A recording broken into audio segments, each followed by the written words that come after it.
Before Mike Colter took to the small screen as the sly, smiling, casually styling ex-con with a big heart and bulletproof skin, Luke Cage had already been around for over 40 years, beating up bad guys alongside the Avengers, the Fantastic Four, a couple of versions of the Defenders, the Thunderbolts, and of course his best pal, Iron Fist.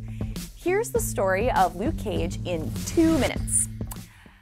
In June 1972, Archie Goodwin, John Romita Sr., and George Tuska created Luke Cage and unleashed him in Luke Cage Hero for Hire #1. It was the first time a black superhero had been the title character of a comic book. Yes, Black Panther appeared first, but didn't have a self-titled solo series until a few years later.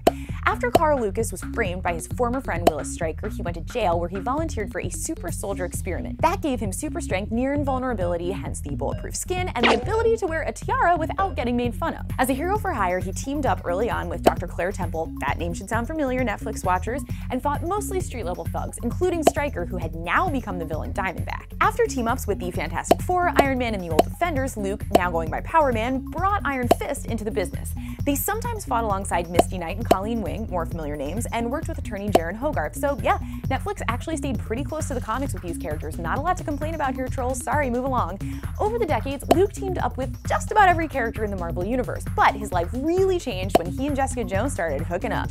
After revealing that he likes her, yes, he actually said that, they gave a real relationship a real try. She gets pregnant and has his baby named Danielle after his best pal Danny Rand. They get married by Stan Lee, who's like the, I don't know, go-to superhero officiant, and they live happily ever after, except this is comics, so no, they don't live happily ever after.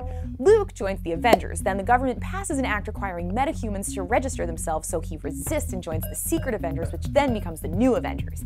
He eventually leaves, but that's a whole other story involving buying the Avengers mansion for $1. We don't have time!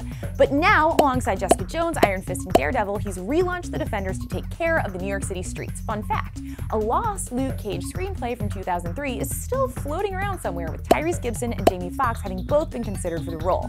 The movie obviously never got made, and the rights reverted to Marvel Studios in 2013, who found Mike Colter, who is pretty much a comic book drawing of Luke Cage come to life. So, that's Luke Cage in 2 minutes. Make sure to subscribe to our YouTube channel for more videos, and also, please post pictures of yourselves wearing a tiara. I probably won't because I don't have a tiara, but if I did, I would. And I would not rock it.